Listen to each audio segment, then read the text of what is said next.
جب میرے اور آپ کے محبوب کے معجزات کو اکٹھا کرنے کے لیے میں بیٹھا، میں نے سوچا کہ میں اپنے موضوع کے مطابق مواد اکٹھا کروں اور سامعین کے لیے معلوماتی چیزیں نکال کر حضور کے معجزات کو نکال کر سامعین کے سامنے بیان کروں۔ تو میں نے ایک بڑی عجیب چیز پڑھی، بڑی الگ اور الگ چیز پڑھی۔ جو چیز مجھے پڑھنے کو ملی وہ کیا تھی؟ وہ یہ کہ ہمارے اکابرین نے لکھا، ہمارے اکابرین لکھتے ہیں کہ حضور کے معجزات تو ہیں، حضور کے معجزات تو ہیں، حضور کے معجزات کے علاوہ حضور کا وجود بذات خود ایک معجزہ ہے۔ حضور کے معجزات تو ہیں، حضور کے معجزات سے ہٹ کر دیکھا جائے حضور کا وجود گرامی بذات خود ایک معجزہ ہے۔ اور یہ پڑھ کر میرا بڑا ایمان تازہ ہوا، یہ پڑھ کر میرا بڑا ایمان تازہ ہوا کہ حضور کے معجزات بے شمار ہیں، اور اس سے پہلے جتنے بھی انبیاء آئے اللہ رب العالمین نے ان تمام کو معجزات سے نوازا ہے۔ لیکن جب نبی چلا گیا، نبی کی تعلیمات بھی ختم، نبی کی سیرت و صورت بھی ختم، نبی کی شریعت اور ان کا وہ دین بھی ختم، اور ان کے معجزات بھی ختم۔ لیکن میرے اور آپ کے محبوب جناب محمد مصطفیٰ صلی اللہ علیہ وسلم کی ذات گرامی ایسی نہیں، بلکہ حضور نبی کریم صلی اللہ علیہ وسلم کی ولادت سے پہلے آپ کے معجزات شروع ہوئے اور رحلت کے بعد بھی موجود رہیں گے۔ جب تک قیامت کا سورج طلوع نہیں ہوتا اس وقت تک میرے اور آپ کے محبوب کے معجزات برقرار رہیں گے۔ تو میں نے عرض یہ کیا کہ حضور کے معجزات تو ہیں، لیکن حضور کے معجزات کو الگ رکھ کر ایک طرف رکھ کر دیکھا جائے تو حضور کی ذات گرامی خود ایک معجزہ ہے۔ تو حضور نبی کریم صلی اللہ علیہ وسلم کی ذات کے حوالہ سے چند معروضات میں آپ حضرات کی خدمت میں عرض کر دیتا ہوں۔ حضور کی ذات گرامی کے بارے میں نے آپ سے یہ کہا کہ حضور کی ذات خود کیا ہے؟ معجزہ ہے۔ حضور کی ذات گرامی بذات خود ایک معجزہ ہے۔ میرے اور آپ کے محبوب پیغمبر جناب محمد مصطفیٰ صلی اللہ علیہ وسلم حضور کا دیکھنا بھی معجزہ ہے، حضور کا بیٹھنا بھی معجزہ ہے، حضور کا اٹھنا اور چلنا بھی معجزہ ہے، حضور کا لیٹنا اور آرام کرنا بھی معجزہ ہے، حضور نبی کریم صلی اللہ علیہ وسلم کا نماز پڑھنا یہ بھی معجزہ ہے، حضور کا روزہ رکھنا، زکوٰۃ دینا، عمرے کی ادائیگی کرنا، حج ادا کرنا بھی معجزہ ہے، حضور کا اپنے شاگردوں کو تعلیم و تربیت کرنا، پڑھنا پڑھانا سکھانا بھی معجزہ ہے، حضور کے اصحاب بھی معجزہ ہے، اور حضور نبی کریم صلی اللہ علیہ وسلم کا کھانا پینا، چلنا اٹھنا بیٹھنا، آرام کرنا سونا، وحی کا اترنا، آسمانوں کی بلندیوں پہ جانا، معراج کی سیر کرنا، جنت میں سے ہو کے آنا، جنت کے احوال لے کے آنا، ایک گھڑی کے اندر 7 آسمانوں کی سیر کر کے آنا، ملائکہ سے مل کے آنا، رب ذوالجلال سے ہم کلام ہو کے آنا، جنت و جہنم کے احوال دریافت کر کے آنا، اصحاب رسول کا مقام جنت میں دیکھ کے آنا، حضور کا معراج کی بلندیوں پہ جا کر، آسمانوں کی بلندیوں پہ جا کر ایک گھڑی میں واپس پلٹنا، یہ بھی حضور کا معجزہ ہے۔ حضور کی ذات بذات خود معجزہ ہے، حضور کے معجزات تو الگ، حضور کی ذات گرامی خود ایک معجزہ ہے۔ آج میں اور آپ کسی انسان کے ساتھ ایک مہینہ گزار لیں، ایک ہفتہ یا ایک دن گزار لیں، تو وہ بندہ بتائے کہ بھائی تمہارے اندر یہ خامی ہے، تمہارا دیکھنا ٹھیک نہیں ہے، تمہارا بولنا ٹھیک نہیں ہے، تم غلط بیانی کرتے ہو، جھوٹ بولتے ہو، لوگوں کو دھوکہ دیتے ہو، تمہارے چلنے کا انداز ٹھیک نہیں، کپڑے پہننے کا انداز ٹھیک نہیں، کھانے کا انداز ٹھیک نہیں۔ کوئی بندہ ہماری شمار خوبیوں کو بیان کرنے کے ساتھ ساتھ ہماری خامیوں کو بھی بیان کرے گا کہ بھائی یہ چیز اچھی ہے، یہ چیز تمہارے اندر اچھی نہیں۔ کیا کہنے محبوب رب ذوالجلال کے حضرت محمد مصطفیٰ صلی اللہ علیہ وسلم نے آپ نے کی ولادت مکہ مکرمہ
معجزات ختم ہو گئے، لیکن میرے اور آپ کے محبوب کی ذات ایسی نہیں، میرے اور آپ کے محبوب کی ذات ایسی ہے، آپ کے جانے کے بعد بھی آپ کے معجزات موجود ہیں۔ اور حضور نبی کریم صلی اللہ علیہ وسلم کی ذات گرامی معجزہ ہے، حضور کا گفتگو کرنا بھی معجزہ ہے، حضور کا بولنا بھی معجزہ ہے، حضور کا مسکرانا بھی معجزہ ہے۔ میرے اور آپ کے محبوب جناب محمد مصطفیٰ صلی اللہ علیہ وسلم، ان کے حوالے سے حدیث مبارکہ بھی میں نے تلاوت کی، جس میں حضور کیا فرماتے ہیں؟ فرماتے ہیں مجھے اللہ رب العالمین نے اخلاق کے اعلیٰ درجے پر فائز کیا ہے، اور اللہ کے محبوب پیغمبر کا بولنا کیسے معجزہ ہے۔ حضور نبی کریم صلی اللہ علیہ وسلم کا اخلاق دیکھ کر، اس نے گفتگو دیکھ کر، آپ کا بیان انداز دیکھ کر، وہ لوگ جو تلواروں کو اٹھا کر نعوذ باللہ حضور کا سر کو اتارنا چاہتے تھے، نعوذ باللہ حضور کو نقصان پہنچانا چاہتے تھے، وہ لوگ حضور کا حسن گفتگو دیکھ کر، حضور کا انداز گفتگو، انداز بیان دیکھ کر تلواروں کو حضور کے قدموں میں رکھ دیتے اور یہ کہتے ہیں محبوبہ ہم نے آپ کی گفتگو کو سماعت فرمایا ہے، ہم آپ کے خادم اور غلام ہیں، ہمیں اپنا غلام بنا لیجیے۔ حضور کا بولنا بھی معجزہ، حضور کا بولنا بھی معجزہ، اور تو اور حضور نبی کریم صلی اللہ علیہ وسلم جب بولے، میں مکمل واقعے کو دہرانا نہیں چاہتا، آپ نے سماعت کر رکھا، مکمل واقعے کو نہیں دہرانا چاہتا۔ حضور کی زبان کو ایک ایسا معجزہ، اگر حضور بولیں تو مٹھی کے کنکر بھی کلمہ پڑھ لیں، اگر حضور بولیں درخت چل کر آ جائیں، اگر حضور بولیں پہاڑ چل کے آ جائیں، اگر حضور بولیں گفتگو کریں جنگل کے درندے بھی حضور کے قدموں میں آ کر بیٹھ جائیں۔ حضور کا بولنا بھی معجزہ ہے، حضور کا محو گفتگو ہونا بھی معجزہ، حضور کا قرآن کریم کی تلاوت کرنا بھی معجزہ، حضور کا انداز بیان بھی معجزہ، اور حضور نبی کریم صلی اللہ علیہ وسلم کا پسینہ بھی معجزہ ہے، حضور کا پسینہ بھی معجزہ ہے۔ حضور کا پسینہ کیسے معجزہ ہے؟ حضرت انس بن مالک رضی اللہ تعالیٰ عنہ فرماتے ہیں کہ میں نے یہ پڑھا تھا، میں نے یہ سنا تھا کہ سب سے اچھی اور اعلیٰ خوشبو مشک اور عنبر ہوا کرتا ہے، لیکن حضرت انس بن مالک رضی اللہ تعالیٰ عنہ فرماتے ہیں جب میں نے رسول اللہ صلی اللہ علیہ وسلم کا پسینہ سنا تو میں نے یہ فیصلہ کیا مشک اور عنبر ایک نمبر اور اچھی خوشبو نہیں، بلکہ میرے محبوب کا پسینہ ایک نمبر اور اچھی خوشبو ہے۔ جناب محمد مصطفیٰ صلی اللہ علیہ وسلم کے معجزات کو بیان کرنا ہے، لیکن ابھی ہم حضور کی ذات گرامی پہ بات کر رہے ہیں، اور ایک صحابی ہیں حضور نبی کریم صلی اللہ علیہ وسلم کے، حضرت جابر رضی اللہ تعالیٰ عنہ فرماتے ہیں جب ہم کبھی رات میں محفل میں بیٹھے ہوتے، پروگرام میں بیٹھے ہوتے، جلسے اور جلوس میں بیٹھے ہوتے، لوگ اکٹھے ہو جاتے، جب بھی کوئی آتا ہمیں پوچھنا پڑتا یہ آنے والا بندہ کون ہے۔ حضرت جابر رضی اللہ تعالیٰ عنہ کیا فرماتے ہیں جب بھی کوئی آتا ہمیں کیا کرنا پڑتا؟ پوچھنا پڑتا کہ یہ آنے والا بندہ کون ہے۔ کیوں؟ کیونکہ چہرہ نظر نہیں آتا تھا، اندھیری راتیں تھی۔ حضرت جابر فرماتے ہیں لیکن جب حضور نبی کریم صلی اللہ علیہ وسلم آتے ہمیں کبھی بھی پوچھنا نہیں پڑا کہ آنے والا کون ہے، کیونکہ حضور کے آنے سے پہلے حضور کے پسینے کی خوشبو سے پوری محفل معطر ہو جاتی تھی۔ حضور کا اٹھنا بیٹھنا کھانا پینا چلنا سب معجزات ہی تو ہیں۔ حضور کا پسینہ مبارک بھی معجزہ، آج مجھے پسینہ آ جائے، وہ بندہ جو پسینے والا کام کرتا ہے اس سے پوچھیں، وہ گرمی میں کام کرتا ہو، گرمی میں کام کرتا ہو، سخت کام کرتا ہو، اس بندے سے پوچھیں گرمی میں کیا حالات ہوتے ہیں، وہ بتائے گا یا میرا کام بڑا مشکل ہے۔ کیوں؟ اس وجہ سے گرمی کے اندر مجھے پسینہ بہت آتا ہے، کبھی باڈی سپرے استعمال کرتا ہوں، کبھی عطر استعمال کرتا ہوں، کبھی پرفیوم استعمال کرتا ہوں، کبھی دن میں 3 دفعہ میں نہانے کے لیے جاتا ہوں۔ کیوں؟ کہ مجھے پسینہ آتا ہے، ہمارے پسینے سے خوشبو نہیں بدبو آتی ہے۔ قربان جائیں اپنے محبوب پہ، جب میرے محبوب کو پسینہ آتا تھا تو بدبو نہیں خوشبو آتی تھی، اور خوشبو بھی ایسی میرے محبوب کے پسینے سے محافل کو معطر کر دیا جاتا تھا۔ میرے تو محبوب کا پسینہ بھی معجزہ ہے، اور حضور نبی کریم صلی اللہ علیہ وسلم کے پسینہ کے حوالے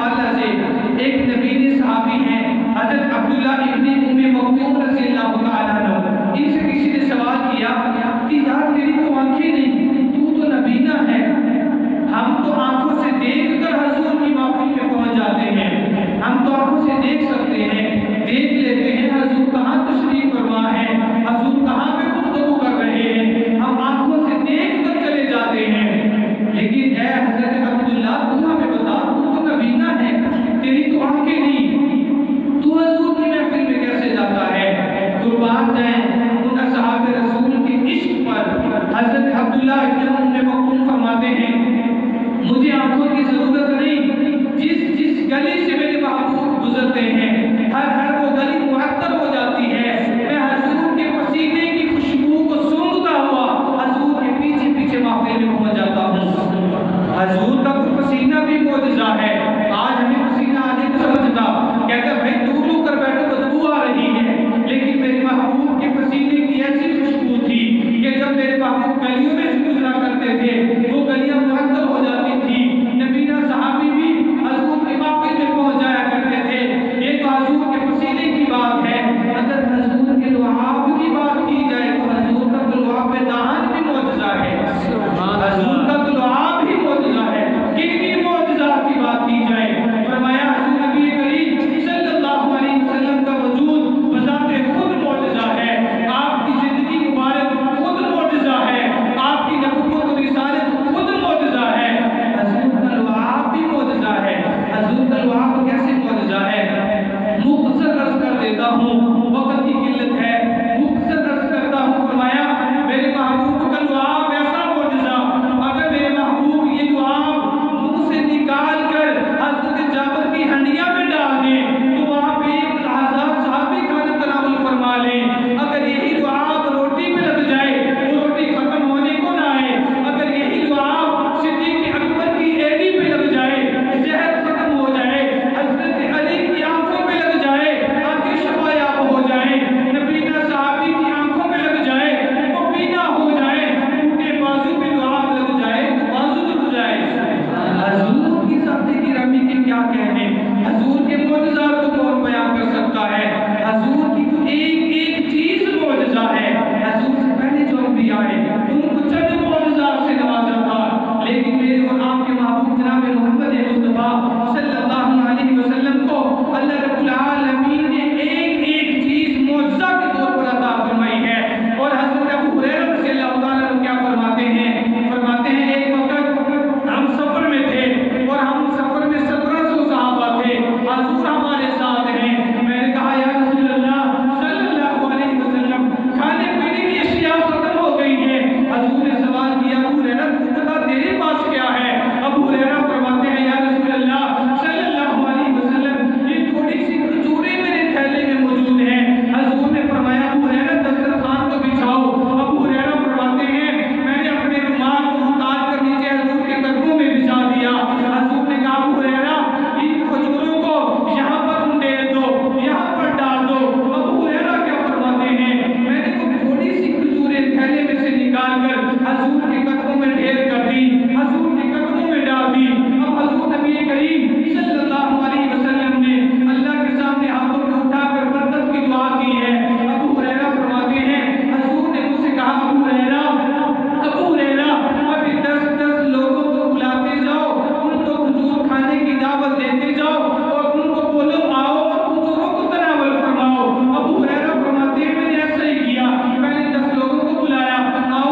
برتن میرے پاس لے کر آؤ۔ فرمایا حضور پانی نہیں ہے۔ حضور نے کہا کہ برتن کو لے کر آؤ۔ حضور نبی کریم صلی اللہ علیہ وسلم نے اس خالی برتن کے اندر اپنا ہاتھ مبارک رکھا، اپنا ہاتھ مبارک رکھا، پانچوں انگلیوں سے پانی کے فوارے نکلنے شروع ہو گئے۔ 1000 اصحاب رسول جنہوں نے وضو کیا، وضو کے بعد حضور کے ساتھ نماز پڑھی۔ اور حضرت انس بن مالک کی ایک اور دوسری روایت لاتے ہیں، فرماتے ہیں سفر میں تھے، کم و بیش 1000 اصحاب رسول تھے، اور وہاں پر پانی کی قلت پڑ گئی، نماز کا وقت آ گیا۔ فرمایا یا رسول اللہ پانی نہیں ہے، وضو کرنا ہے، نماز پڑھنی ہے۔ ایک صحابی رسول جن کی ڈیوٹی یہ تھی کہ حضور کے لیے پانی لے کر حضور کے ساتھ رہتے تھے، حضور کی خدمت میں رہتے تھے، ان کو بلایا گیا، بتایا، سوال کیا گیا تمہارے پاس پانی موجود ہے؟ فرمایا یا رسول اللہ صلی اللہ علیہ وسلم پانی اتنا موجود ہے اگر گرم برتن میں ڈال دیا جائے تو وہیں پہ ختم ہو جائے، اتنی کم مقدار میں پانی ہے۔ حضور نے فرمایا اس پانی کو لے کر آؤ، ایک بڑے برتن کو بھی لے کر آؤ۔ حضور کی خدمت میں ایک اتنا بڑا برتن پیش کیا گیا۔ حضور نے کہا میں اس میں اپنا ہاتھ مبارک رکھتا ہوں، تم میرے ہاتھ کے اوپر یہ پانی ڈال دو۔ اب وہ صحابی رسول جو روایت کرتے ہیں حضرت انس بن مالک رضی اللہ عنہ فرماتے ہیں اس صحابی رسول نے جو حضور کے خادم بن کر آئے تھے، انہوں نے وہ تھوڑا سا پانی حضور کے ہاتھ مبارک پہ انڈیل دیا، گرا دیا۔ وہ کیا دیکھتے ہیں جیسے ہی پانی حضور کے ہاتھ پہ ڈالا، حضور کی پانچوں انگلیوں سے پانی کے فوارے نکلنا شروع ہو گئے، اور تمام کے تمام اصحاب رسول نے وضو کیا اور نماز ادا کی۔ کیا کہتے میرے محبوب کے کون کون سے ذات کا ذکر کیا جائے، کن کن کو ذات کا ذکر کیا جائے؟ حضرت علی رضی اللہ تعالی عنہ، حضرت اسماء اور حضور نبی کریم صلی اللہ علیہ وسلم موجود ہیں۔ حضرت اسماء رضی اللہ تعالی عنہ روایت فرماتی ہیں کہ عصر کی نماز کا وقت تھا، عصر کی نماز حضور نے ادا کر لی، نماز کے بعد وحی کے اثار نمودار ہوئے، عصر کی نماز کے بعد وحی کے اثار نمودار ہوئے۔ حضور نے اپنا سر مبارک حضرت علی کی گود میں رکھ لیا۔ حضرت محمد مصطفیٰ صلی اللہ علیہ وسلم، آمنہ بلال محبوب رب الجلال جناب محمد مصطفیٰ احمد مجتبیٰ فخر الانبیاء سید الورا شمس الضحیٰ بدر الدجیٰ راحت العاشقین شفیع المسلمین رحمت للعالمین نے اپنا سر مبارک حضرت علی کی گود میں رکھا۔ وحی کے اثار نمودار ہوئے۔ اب حضور وحی پہ لیتے رہے، حضور نے آنکھیں بند فرما لی، فرشتہ وحی لا رہا تھا، اللہ کے پیغامات لا رہا تھا، پیغام حضور کو سنا رہا تھا۔ وقت گزرتا گیا۔ حضرت اسماء فرماتی ہیں کہ مغرب کا وقت ہو گیا۔ اب جب حضور نبی کریم صلی اللہ علیہ وسلم نے آنکھ مبارک کھولی اور دیکھا، کہا علی تو نے نماز پڑھ لی؟ کہا یا رسول اللہ